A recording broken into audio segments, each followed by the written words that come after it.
Jim Morrison.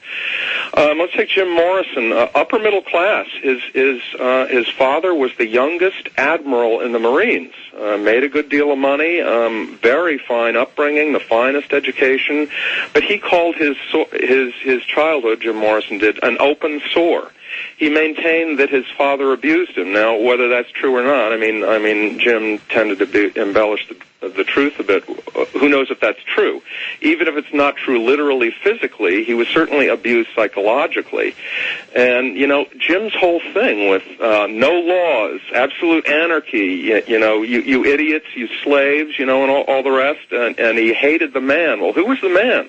That was his father. He was the epitome of the establishment, and to a certain extent that goes for most of the revolutionaries in rock, because rock in the '60s was so revolutionary. It was against the establishment, and so much of that just comes out of raw youth and raw energy. But there's a good deal more to it than that. Why don't you go back, if you would? Somebody who tweeted this too. Just going back to Jimi Hendrix, you mentioned his manager.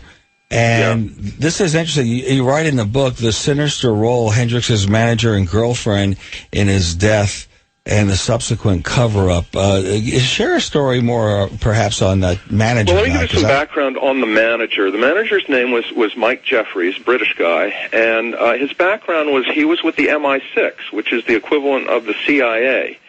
And he was, to make no bones about it, basically a professional assassin. Now, he wasn't a James Bond, nothing as romantic as that, but he was involved in war games in the Third World during the Cold War, and major interrogations, and he was a pretty hardcore guy. That said, he had this military ruthless background, and yet he was the consummate hipster, and people thought he was a little like the Maharishi because he was always dropping these little mystical tidbits here and there. So he was a strange combination of things. Now, how Hendrix got involved with him, many of your people know this probably, but let me say again, it was Chas Chandler in the Animals. He was the one who spotted Jimi Hendrix in New York and was just blown away. And he wanted to start producing, and it just so happened that Mike Jeffries was the Animals manager.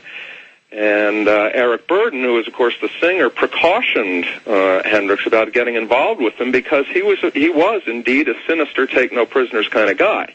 And even when he got involved with Jeffries, Burden told Hendrix that he had stolen a lot of their money. In fact, he had stolen all of their money, and he had these offshore accounts down in the Caymans and down in Majorca, and he stole Hendrix blind.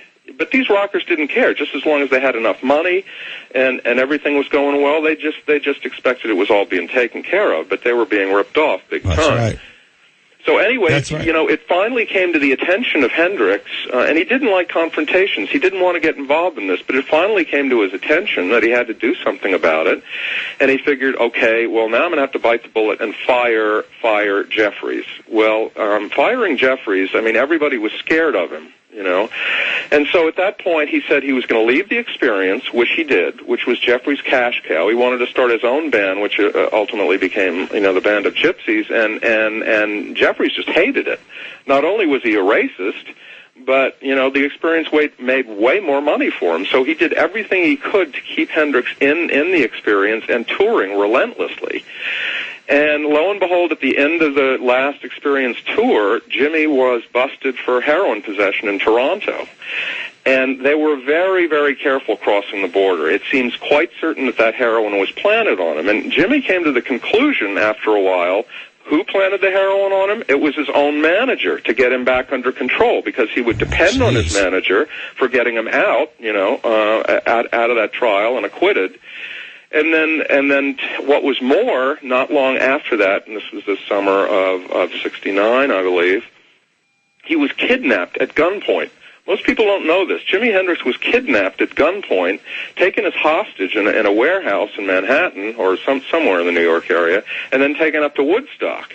And then this completely surreal scene happens after a few days, where Jeffrey comes in with his guerrillas. They're all armed, shooting it up Hollywood style, and they drive the kidnappers away and save Hendrix. Now, Hendrix came to the conclusion that Jeffrey kited this whole thing to rescue. I mean, he put the kidnappers up to it, and he rescued him. So just so Jimmy would feel, well, your life is in my hands. So all this came to a head only a little while later when Jimmy left for London and he was killed. And right at that point, he was right about to fire Jeffries. Jeffrey couldn't permit that because they would audit the books. They would find out he embezzled multi-millions. They'd probably throw him in prison. And it was a classic case of Hendrix being worth way more to Jeffries dead than he was alive. Also, Jeffrey was heavily involved with the mob at that time. And there's just a lot of aspects to this. Wow. Okay, this is a great place to take a break. Wow, this is really interesting. There's a lot I'm learning from. It's the Rock and Roll Book of the Dead, The Fatal Journeys of Rock's 7 Immortals. We have the rock and roll historian who put it together, David Comfort. He also is a part of the blogs, The Warp, and The Rap, and the, is it Culture Catch, your other blog? Culture Catch, right. Culture Catch, okay, and Rock and Roll bookofthedead.com. 100,000 watts of talk power. It's good to have you here. It's the Allan Handelman Show, the Friday edition. Later, we're going to find out how to make some money with Twitter. We have one of the top social media experts, Dr. Fern Kaslow. They call her Dr. K, and she's really good. She, tells you how to have fun, but how to make money. And she works with a lot of the big companies who are saying, what is this Twitter? How do I get involved? And very interesting stuff. There's kind of a digital divide out there. Half the country into it, the other half and doesn't quite get it. We'll talk about that later. Right now, David Comfort, the Rock and Roll Book of the Dead, The Fatal Journeys of Rock's 7 Immortals. Your calls, your questions, your tweets on any of these 7, Hendrix, Morrison, Janis Joplin, Lennon, and Elvis Presley, Cobain, and Jerry Garcia. 866-482-1011.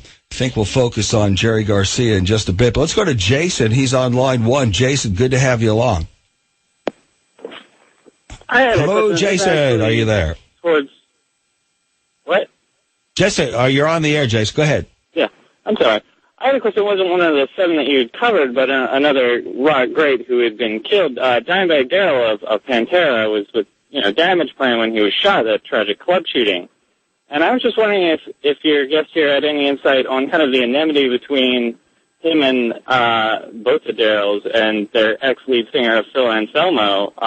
I just remember reading a lot of Phil was very, very angry with them post-breakup Pantera, and some, not necessarily conspiracy theorists, but people talking about whether his articles and his interviews where he spoke so derogatory of them possibly inspired this guy to go out and shoot Dimebag Darrell. That's interesting. I don't know if he focused on these artists. I know a little bit about it, but not enough to really add to the conversation. That's right. Yeah, I think we'll have Gary Patterson back on, and I think he has a whole lot of information on that. He's written about that extensively. Jason, I think what you read has a little bit of merit. I don't know the full details, but when we have Gary on, he definitely knows that story. Okay. Appreciate the call. Yep, absolutely. You feel free to call back. Okay, Dave, let's talk about Jerry Garcia. I never really looked at Jerry Garcia in the same way. I always, I kind of got the feeling it was just overdoing it on drugs that really brought him down. Did he have a lot of these? Overdoing it on drugs and overdoing it on the road. I mean, this guy, it's stunning how many gigs that the Dead did. And that wasn't, I mean, they were averaging close to 200 a year. This is beyond the pale almost. I mean, just a few are exhausting. It's just amazing that he did that. And that wasn't enough. He had the Jerry Garcia band, he was working with, the New Riders of the Purple Sage. He was constantly on the road. And of the 7, he's kind of, comparatively, he's the poster boy of mental health. Though he was a junkie, sure, but I mean, he seemed to have more of a perspective on things than the others did. He was certainly, I guess you could use the term, more mature than the others, certainly older. I mean, 4 of them, after all, went down when they were 27. He went when he was 53. That said, I mean, at the age of 53,